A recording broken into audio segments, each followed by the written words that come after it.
नमस्कार प्यारे मेरे बच्चों, कैसे हो? उम्मीद करता हूँ मस्त हो, स्वस्थ हो और अपने पढ़ाई में व्यस्त हो। मेरे प्यारे बच्चों, मैं आज आपको पूरे कविता वाला जितना भी क्वेश्चन आंसर है जो आपके परीक्षा के दृष्टि से बहुत ही अति महत्वपूर्ण है, उसको आज मैं कर। तो चलिए शुरू करते हैं। पहला चैप्टर का नाम है राम नाम बिरथे जगी जन्मा।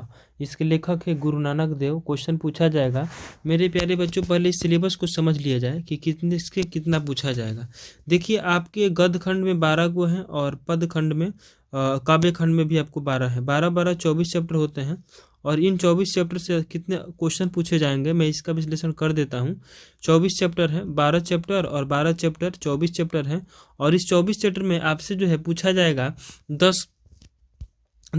5 प्रश्न बनाने हैं और आपसे 10 प्रश्न पूछे जाएंगे। 10 प्रश्न में से आपको 5 प्रश्न बनाने हैं, 5 प्रश्न ही बनाने हैं। ठीक है, 5 प्रश्न को ही बनाने हैं, 10 प्रश्न पूछे जाएंगे। तो आपको क्या पूछा जाएगा कि कहानी से 4 प्रश्न पूछा जाएगा और 4 प्रश्न कविता से पूछा जाएगा और जो 2 प्रश्न होगा वो आपका वणिका से पूछा जाएगा। ठीक है, और ये जो है 2 गुणे 5 मतलब 10 अंक का पूछा जाएगा। तो इस पर ज़्यादा उतना फोकस करने की जरूरत नहीं है। फिर आगे देखिएगा, तो आगे क्या मामला क्या है, व्याख्या करने को पूछेगा 5 अंक का। ठीक है ना, तो इसको थोड़ा सा देखना पड़ेगा 5 अंक में कौन सा व्याख्या हो सकता है कि कहानी वाला से कहीं निकाल करके एक लाइन, जैसे इसके पहले मेरा धर्म कैद खाने का धर्म नहीं है, तो इस टाइप का क्वेश्चन आ सकता है। तो मेरे प्यारे बच्चों, जो बहुत ज़्यादा जरूरी क्वेश्चन है मैं उसी को डिस्कशन करवाऊंगा, आप उसी को याद करके परीक्षा में चले जाइएगा। ठीक है, चलिए अब बहुत जल्द चालू। चलिए तो शुरू करते हैं। पहला क्वेश्चन आपके साथ ये रहा स्क्रीन बोर्ड पे। देखिए बाबू, कभी किसके बिना जगत में यह जन्म व्यर्थ मानता है? तो कभी गुरु नानक देव राम के बिना जगत में क्या जन्म व्यर्थ मानता है। दूसरा क्वेश्चन है, वाणी कब विष के समान हो जाती है? तो जब मानव के मुख से राम का नाम नहीं निकलता है तब वाणी जो है विष के समान हो जाती है। चलिए अगला क्वेश्चन आपके लिए, हाँ ये क्वेश्चन, हरि रस से क्या अभिप्राय है? तो हरि रस से क्या, हरि की भक्ति से। ठीक है, चलिए कवि के दृष्टि में ब्रह्म का निवास स्थान, कवि के दृष्टि में जिसको मोह माया लोभ लालच मान अपमान नहीं रहता है वैसे व्यक्तियों का हृदय जो है ब्रह्म का निवास स्थान निवास करता है। चलिए अगला क्वेश्चन व्याख्या करना है, इसको थोड़ा सा देख लीजिए। राम नाम बिनु उर्जी मरे, ये प्रस्तुत पंक्ति हमारे पाठ्य पुस्तक गोदली भाग 2 के काव्य खंड राम नाम बिनु बिरथे जग जन्मा शीर्षक से लिया गया है। इस पंक्तियों के माध्यम से इसके रचयिता गुरु नानक देव जी कहते हैं कि राम के बिना इस जगत में, आपको यही याद रखना है, राम के बिना इस जगत में जन्म लेना की है व्यर्थ है। साथ ही पुस्तक पाठ श्रद्धा कर्म करने ये सबका है व्यर्थ है। ठीक है, और गुरु शब्द के बिना मुक्ति नहीं मिलने वाली है। जो व्यक्ति राम का नाम नहीं लेता है वह मोहयुक्त संसार में उलझ करके मर जाता है। दूसरा है कंचन माटी जाने, प्रस्तुत पंक्ति हमारे पाठ्य पुस्तक कोथली भाग 2 के काव्य खंड जो नर दुख में दुख नहीं माने शीर्षक से लिया गया है, जिसके रचयिता गुरु नानक देव जी हैं। और वो कहते हैं कि यही 5 अंक में पूछने वाला है जी। जो व्यक्ति दुख में भी दुखी नहीं होता और जिसको सुख स्नेह दृढ़ भय आदि स्पर्श नहीं कर पाते हैं वह व्यक्ति सोना को भी माटी समझता है, अर्थात कंचन माटी जाने। ठीक है, हरस शोक ते रहे नियारो नाही मान अपमाना, तो इसका अर्थ क्या होता है कि जो व्यक्ति सत्य का ज्ञान, जिस व्यक्ति को सत्य का ज्ञान हो जाता है, सुख और दुख को जान जाता है, तो उसका मान और अपमान क्या, अर्थात हर शोक ते रहे नियारो ना ही मान अपमाना। ठीक है, और इसके ऊपर आप प्रस्तुत पंक्ति ये सब लिख लीजिएगा। चलिए अगला है नानक लीन भयो पानी संग पानी, तो यह प्रस्तुत पंक्ति हमारे पाठ्य पुस्तक गोदली भाग 2 के ये सब आप लिखने के बाद लास्ट में उसका उत्तर क्या होगा उसको देखिए। जिस प्रकार पानी में पानी डालने से क्या हो जाता है, पानी में पानी डालते हैं तो विलीन हो जाता है, ठीक उसी प्रकार भक्त गुरु नानक देव की गोविंद सिंह के भक्ति में क्या हो जाता है, विलीन हो जाता है, भगवान के भक्ति में विलीन हो जाता है। चलिए आगे देखते हैं। अब आएंगे रसखान करील के कुंजन वाले क्वेश्चन है। कवि ने, ये क्वेश्चन आ भी सकता है, तो कवि ने माली और मालिन किसको कहा है? तो कवि ने माली और मालिन श्री कृष्ण और राधा को कहा है, क्योंकि ये दोनों क्या है, प्रेम वाटिका के युगल रूप हैं। जिस प्रकार माली और मालिन से वाटिका सुशोभित होता है, ठीक उसी प्रकार प्रेम वाटिका श्री कृष्ण और राधा से सुशोभित है। ठीक है, चलिए अगला इसको नहीं पढ़ना है आपको। हाँ, ये क्वेश्चन, कृष्ण को चोर क्यों कहा गया है? परीक्षा की दृष्टि से जो क्वेश्चन है मैं करवाऊंगा। कृष्ण को चोर इसलिए कहा गया है क्योंकि जिस प्रकार कोई चोर सामान चुरा ले जाता है तो सामान वाला व्यक्ति व्याकुल हो उठता है, ठीक है ना। अगर किसी का सामान गुम हो जाए तो वो आदमी जो है, जाहिर सी बात है कि वो व्याकुल हो ही जाएगा। ठीक उसी प्रकार कृष्ण कवि के मन को चुरा लेते हैं। कृष्ण क्या करते हैं? कवि के मन को चुरा लेते हैं, अर्थात आकृष्ट कर देते हैं, जिसके कारण क्या हो जाता है? जिसके कारण जो है कवि उनका बेगम हो जाता है। चलिए, ये भी नहीं करना है। मन पावन चितचोर, चलिए इसको पढ़ लेते हैं। मन पावन चितचोर पलक ओठ नहीं करी सको। तो ये सब आप प्रस्तुत पंक्तियां रचयिता है कि ये सब आप लोग को पता ही है, लिखना है। चलिए, अब जो इसका उत्तर होगा उसको ध्यान में रखिएगा, वो तो लिख लीजिएगा आप अपने से। देखिए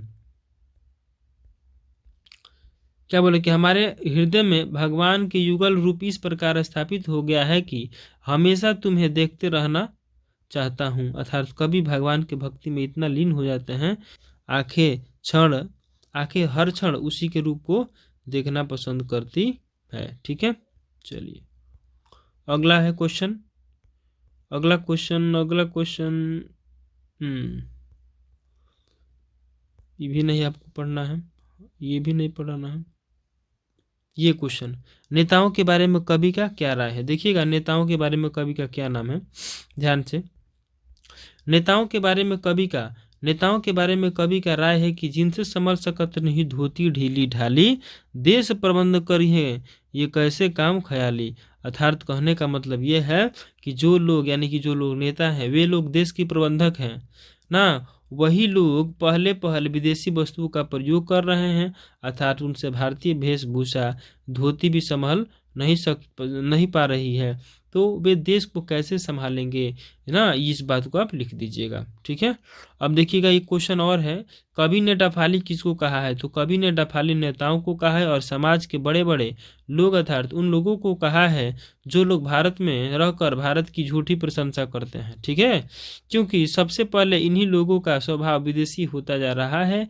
ये लोग सबसे अधिक विदेशी वस्तुओं का प्रयोग कर रहे हैं और अपने देश स्वदेशी की झूठी प्रशंसा करते हैं। अगला देखिएगा, मनोज भारती देखी कोई सकत नहीं पहचान। देखिए, ये सब आप प्रस्तुत पंक्तियां का आप सभी लोग जानते हैं, लेकिन इसका जो सही उत्तर है उसको लिखने का प्रयास कीजिए। देखिए सही उत्तर क्या है?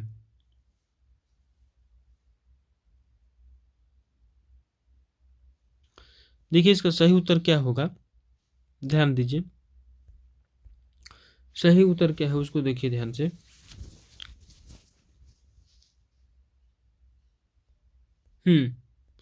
इसका सही उत्तर होगा कि प्रेम घन चौधरी नारायण जी कहते हैं कि भारतीय मनुष्य की दिन प्रतिदिन चाल चलन, वेशभूषा, यहाँ तक कि रीति रिवाज भी बदल जा रहे हैं। उन्हें देखकर कोई पहचान नहीं सकता है कि हमारे देश का जो है कि दूसरे देश का है ना। अर्थात मनोज भारती देखी कोई नहीं पहचान सकता है। चलिए देखिएगा, अंग्रेजी रुचि गृह सकल वस्तु देख विपरीत, ये जो है आपको ये लिखने आता है, ठीक ना। अब उसका अर्थ देखिए, अंग्रेजी रुचि गृह सकल वस्तु देख विपरीत, ठीक है। ये आप लोग लिख लीजिएगा। आगे देखिए इसका उत्तर क्या लिखिएगा, इसको याद कितना रखना है। देखिए कहते हैं कि आजकल जिन वस्तुओं की रुचि अर्थात क्या है रही मांग बढ़ रही है, वे सब के सब क्या है? अंग्रेजी हैं। गृह सकल रुचि सभी देश विपरीत होते जा रहे हैं, ठीक है। अर्थात आपका ये उत्तर हो जाएगा। चलिए आगे का क्वेश्चन देखते हैं। अगला क्वेश्चन है, प्रेम मार्ग को अति सूधो मार्ग क्यों कहता है? देखिएगा, प्रेम मार्ग को अति सूधो इसलिए कहता है क्योंकि इस मार्ग पे क्या होता है कि थोड़ा सा भी तकनी भी चतुराई, टेढ़ापन, अहंकार आदि के लिए कोई स्थान नहीं रहता है। इस मार्ग की विशेषता यह है कि इस मार्ग पर जो व्यक्ति चलता है उसे बिना कुछ खर्च किए सब कुछ प्राप्त हो जाता है। अगला क्वेश्चन है, मन लेहू पर देहू छटाक नहीं से कवि का क्या अभिप्राय है? मन लेहू पर देहू छटाक नहीं से कवि का अभिप्राय यह है कि जो व्यक्ति प्रेम मार्ग को अपनाता है और छटाक भी खर्च नहीं करना पड़ता है तथा प्राप्त बहुत कुछ हो जाता है। प्राप्त बहुत कुछ होने का मतलब मन, ठीक है। चलिए यहाँ पर देखिएगा, यहाँ पर लिखे हैं कि यहाँ पर मन और छटाक माप तौल का बहुत बड़ा क्या है, बड़ा और छोटा पैमाना है। चलिए व्याख्या करना है। यहाँ एक तो दूसरों आक नहीं, यही क्वेश्चन पूछने की संभावना बन रही है।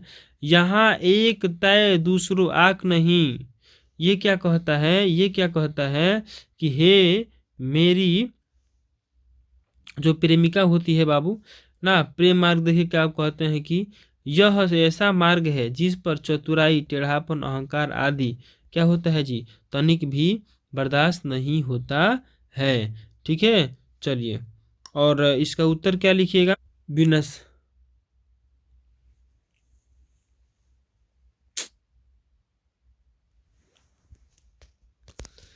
अरे यार कैसे छूटी, चलो इसको देख लो, अगर हुआ है तो इसको देख लो एक बार। मानव का रचा हुआ किसको ढूंढ लेता है, ये उसका उत्तर हो जाएगा। चलो इसको तुम लोग अगर नहीं देखे हो तो इसको भी देखो, इसको भी देखो। हिरोशिमा की साखी के रूप में ये नहीं बोले थे, दयाहीन हो जाती है। इसको भी पढ़ लो एक बार, हम रिकॉर्डिंग कर रहे थे बाबू। चलिए देखिए थे,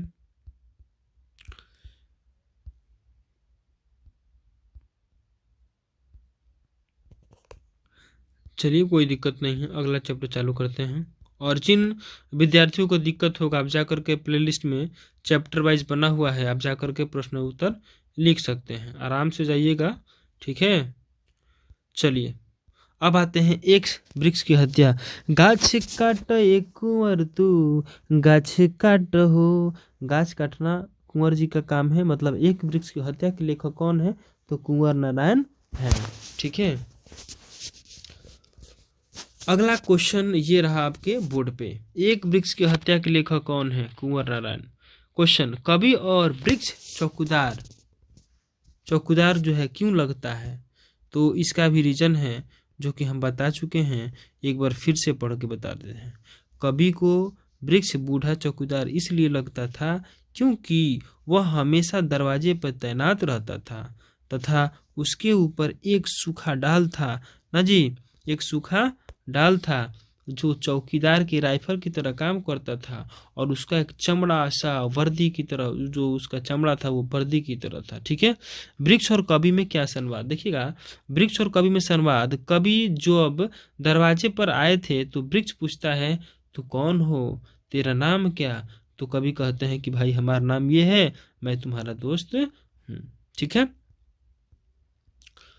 ये क्वेश्चन, शहर, घर, शहर और देश के बाद कवि किन चीजों को बचाने की बात करता है, तो घर, शहर और देश के बाद कवि जंगल यानी कि पेड़ पौधों को बचाने की बात करता है, क्योंकि पेड़ पौधे नहीं रहेंगे तो मनुष्य जंगल हो जाएगा, और जंगल क्या हो जाएगा, मरुस्थल हो जाएगा। ठीक है, इसलिए आपको बचना है। ठीक है, चलो अगला क्वेश्चन, दूर से ललकारता कौन, मैं जवाब देता तेरा दोस्त। जब यह लिख लीजिएगा कि यह प्रस्तुत पंक्ति हमारे पाठ्य पुस्तक गोदली भाग 2 के काव्य खंड, जो भी चैप्टर का नाम है एक वृक्ष की हत्या शीर्षक से लिया गया है, और इसके रचयिता कुंवर नारायण है।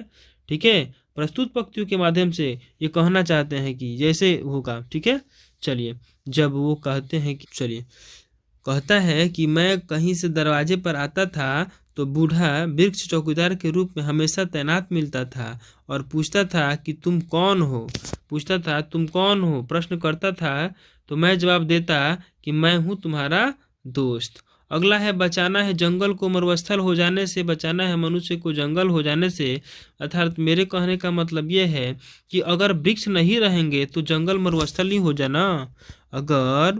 अगर वृक्ष, क्योंकि अगर वृक्ष नहीं रहेंगे तो जंगल मरुस्थल हो जाएगा तथा मनुष्य जंगल हो जाएगा, और अनेक समस्याएं जो है पैदा हो सकेंगी।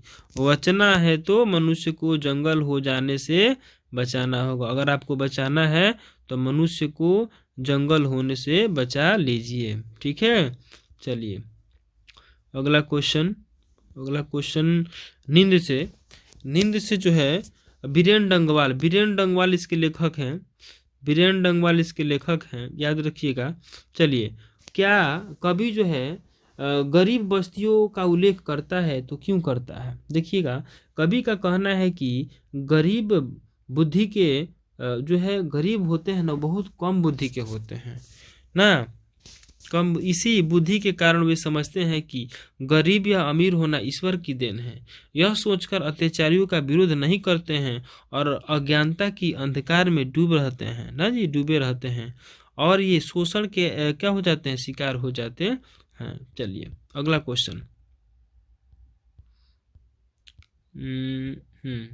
अगला क्वेश्चन देखिएगा, गरीब की बस्तियों में नहीं। हाँ, ये क्वेश्चन पूछा गया है, यानी साधन तो सभी जुटा लिए हैं, कौन? अत्याचारियों ने। तो इसका व्याख्या आप लिखिएगा कि प्रस्तुत पंक्तियां हमारे पाठ्य पुस्तक गोदली भाग 2 के हमारी नींद शीर्षक से लिया गया है। प्रस्तुत पंक्तियों के माध्यम से कवि बीरेन डंगवाल कहते हैं कि अत्याचारी सुख भोग के सारे साधन जमा करने के बावजूद भी अपनी हठी स्वभाव के कारण अन्याय बंद करना नहीं चाहता है, उसका जुल्म बढ़ता जाता है। वे हमारे बेपरवाहियों के कारण सुख में जीवन का क्या लेता है, आनंद लेता है। ठीक है, चलिए हमारी नींद खत्म। अब आते हैं अक्षर ज्ञान। अक्षर ज्ञान पे थोड़ा सा चर्चा करने का प्रयास में कर रहा हूँ। अक्षर ज्ञान जो बब्बू आप लोग क ख ग लिखे हैं वही अक्षर ज्ञान है। ठीक है, चलिए क्वेश्चन पहले देखते हैं और इसमें किसकी बात की गई है उसको थोड़ा समझिएगा। पहले क की बात की गई है, पहले कब की बात की गई है तो जो कि कबूतर के रूप में आएगा। उसके बाद से ख की बात की गई है। ठीक है, ख के बाद उसका गमला सा टूटा हुआ ग की बात की गई है और अंग की बात की गई है। और अंग में आपको दिखाया गया है कि बच्चा एक माँ से कितना प्रेम करता है। देखिएगा कविता में क का उच्चारण कैसा होता है उसको थोड़ा सा सुनिए। क का उच्चारण जो है किसके लिए, कवित्री कहती है कि क बेटों को कैसा लगता है, कबूतर के जैसा लगता है, जो प्रथम प्रयास में उसे लिख नहीं पाता है, अर्थात पंक्ति से उतर जाता है, फुदक जाता है, किसकी तरह, कबूतर की तरह उतर जाता है, फुदक जाता है। खालिश बेचैनी किसको है, तो खालिश बेचैनी खरगोश की है। बेचैनी का अभिप्राय है कि बालक की बेचैनी से यह है कि जो पहले पहल अक्षर ज्ञान सीखना प्रारंभ करता है, अर्थात खरगोश की तरह क्या होता है, खंड वर्ण लिखने में भी उसको तकलीफ होती है या फिर बेचैनी होती है। अब देखिएगा इसमें थोड़ा सा बात समझने वाला ये है कि ये जो है माँ है और इसके अंदर जो छोटा है उसकी बेटा बेटी होंगी। ठीक है ना, बेटे के लिए अंग माँ और पुत्र हैं। ठीक है ना, क्योंकि बेटे को लगता है कि अंग जो है ना इस माँ के अंग जो है ऐसे कर देंगे और माँ और बिंदु ऐसे कर देंगे। ठीक है, तो ऐसे नहीं करना है। चलिए अगला क्वेश्चन, बेटे की आंखों में आंसू कब आते हैं? तो बेटे की आंखों कब आएंगे, जब उसकी मांग पूरी नहीं होगी या फिर उसको जो दिया गया वो नहीं बनाया हो डर से। देखिएगा कि अंगा बेटे को माँ लगता है, अंगा कैसे लगता है, माँ बेटा लगता है। देखिएगा अंगा कैसे लगता है उसको हम बता रहे हैं, ये जो है माँ है और इसका ये बेटा है, इस तरह का फीलिंग इसमें कर रहा है लोग। बेटे को माँ और उसके गोद में बैठे हुए बेटे लगते हैं जिससे वह लिख नहीं पाती है, अर्थात माँ बेटा सधते नहीं हैं। ठीक है, चलिए अगला क्वेश्चन ये व्याख्या करना है। गमले सा टूटा हुआ उसका ग, घड़े सा लुढ़का हुआ उसका घ। ठीक है ना, तो लिखिएगा कि यह प्रस्तुत पंक्तियां हमारे पाठ्य पुस्तक किससे, हिंदी साहित्य गोधली भाग 2 के अक्षर ज्ञान शीर्षक से लिया गया है। प्रस्तुत पंक्तियों के माध्यम से कवित्री अनामिका जी कहती हैं कि जब बालक वर्ण का ज्ञान करता है तो उसे अनेक कठिनाइयाँ होती है ना जी। चलिए कठिनाई तो होने ही है, जिसके कारण गमले सा टूटा हुआ उसका ग तथा घड़े सा लुढ़का हुआ उसका घ प्रभावित होता है, अर्थात उसे घ और ग लिखने में भी परेशानी होती है। अब आते हैं मेरे प्यारे बच्चों, जीवनानंद दास लौट कर आऊँगा फिर एक बार अपने बंगाल में। ये जो है अपनी अगली जन्म की कल्पना करते हुए कहते हैं कि अगर हम कुछ नहीं बने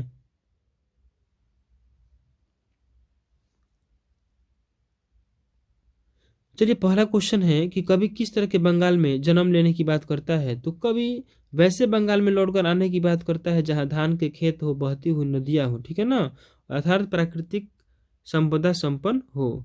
कवि अगले जीवन में क्या बनना चाहता है जी? तो कवि अगले जीवन में जो बनना चाहता है उसको आप लिख दीजिएगा, तब आपको अंक मिलेगा। ठीक है, देखिए क्या लिखना है। अगर याद है तो यही लिखिएगा, नहीं याद है तो इधर उधर लिख सकते हैं, लेकिन प्रश्न के अनुसार क्योंकि अबाबिल बनने पर वो की करेगा जी? पर देखिए, मनुष्य बनेगा, अबाबिल बनेगा, कौवा बनेगा, हंस बनेगा, ठीक है ना।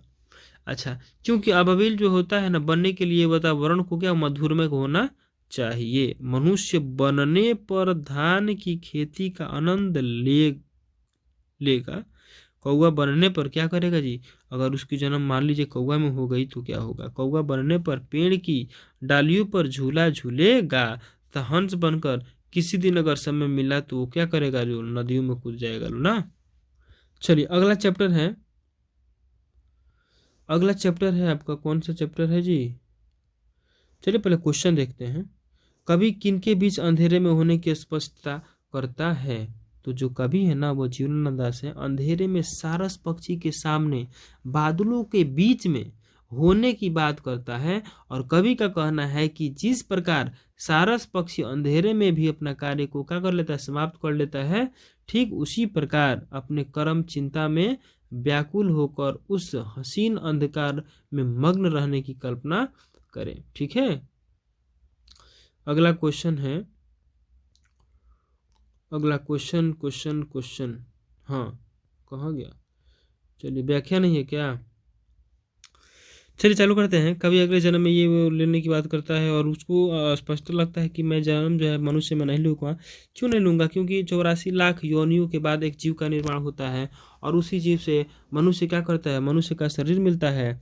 ठीक है, चलिए मनुष्य नहीं तो क्या बनेगा? तो अबाबिल बनेगा, मनुष्य के अलावा कौवा बनेगा, ठीक है, उल्लू बन जाएगा, हंस बन जाएगा, सारस पक्षी भी बन जाएगा।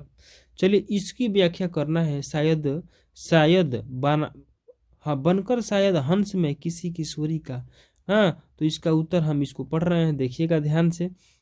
इसलिए कवि कहते हैं कि मनुष्य नहीं तो हंस बनकर नदी या तालाबों में दिन दिन भर जल क्रीड़ा करेंगे, जहाँ किशोरी भी जल क्रीड़ा कर रही है। और कहते हैं कि मैं बंगाल की ओर भूमि पर भी आ सकता हूँ। चलिए फिर जीवनानंद दास कहते हैं कि जहाँ खेत होगा धान के वहीं मैं आऊँगा, जहाँ बहती हुई नदी होगी वहीं आऊँगा। ठीक है, चलिए अब आते हैं रेनर मारिया रिल्के। मेरे बिना तुम प्रभु क्या करोगे हे पात्र।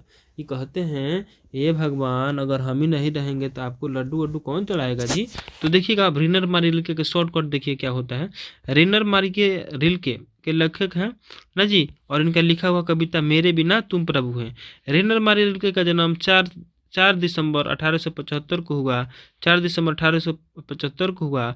और जो अभी जर्मन में है, इनके माता का नाम जोसेफ रिल्के था और मम्मी का नहीं गलती हो गया ना, माता का नाम सोफिया से हम फोफिया याद करवा रहे थे। माता का नाम सोफिया है और पिता का नाम जोसेफ रिल्के है। ठीक है ना। चलिए इनका निधन हो जाता है 1926 में।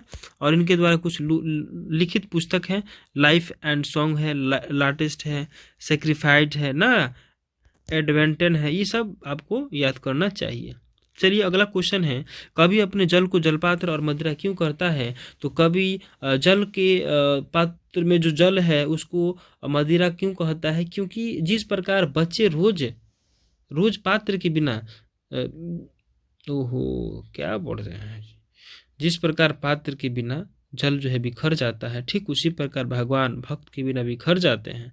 अर्थात भगवान में जो है ना, आप भगवान भक्त में ही निवास कर सकते हैं। तो भगवान भक्त बनिए आप। ठीक है, मदिरा कहने का उपदेश यह है कि भगवान भक्त की भक्ति से जो है मस्त हो जाते हैं। जिस प्रकार कोई मंदिर का जो है पान पी करके या फिर जलपान पी करके मस्त हो जाता। ये हम आपको पढ़ाने वाले हैं कि मैं तुम्हारा बेज हूँ, मैं तुम्हारा वृत्ति हूँ, और मुझे खा करके तुम क्यों खोजोगे, खो करके जो है अपना अर्थ खो बैठोगे। कवि कहता है कि भगत जो है जो भक्त होता है वो भगवान की वेशभूति होता है ना जी। जब भक्त ही नहीं रहेगा तो भगवान का गुणगान कौन करेगा, ठीक है। ये सब बात इसमें लिखना है, भगवान के लिए भक्त ही सब कुछ है, ठीक है। क्योंकि अगर भक्त नहीं रहे तो भगवान का कोई महत्व नहीं रहेगा, ठीक है। चलिए अब अगला क्वेश्चन है कि शानदार लबादा किसका गिर जाएगा। शानदार लबादा जो है ईश्वर का गिर जाएगा। क्यों गिरेगा? क्योंकि जब मनुष्य ही नहीं रहेगा तो ईश्वर को महत्व कौन देगा, ईश्वर को कौन स्वीकार करेगा, ठीक है। चलिए अगला क्वेश्चन, कभी किसको कैसा सुख देता है। तो कभी ये आप देख लीजिए। अगला क्वेश्चन ये जरूरी नहीं है, अगला क्वेश्चन ये भी जरूरी नहीं है। चलिए और इस तरह से आपका गद्य खंड खत्म होने वाला है, ठीक है। तो ये आपका कविता है मेरे प्यारे बच्चों। अगर आप इस वीडियो को पहली बार देख रहे हो तो इसके पीछे जितना भी हिंदी का बना हुआ है वह सारे देख करके याद कर लेना है। 2024 आपके लिए बहुत बढ़िया होने वाला है। और 2024 में विशेष बात यह है कि आपको जो है मैट्रिक का परीक्षा पार कर देना है, ठीक है। चलिए इतना ही रहने देते हैं। और मेरे प्यारे बच्चों इतना याद कर लीजिए, यहाँ से मात्र 4 प्रश्न ही पूछा जाएगा, आपको याद ध्यान में रखना चाहिए, 4 प्रश्न पूछा जाएगा, ठीक है। तो 1 से 2 बार इस वीडियो को भी देख लेना, रिवीजन हो जाएगा, ठीक है। ओके बाय, जय हिंद जय भारत।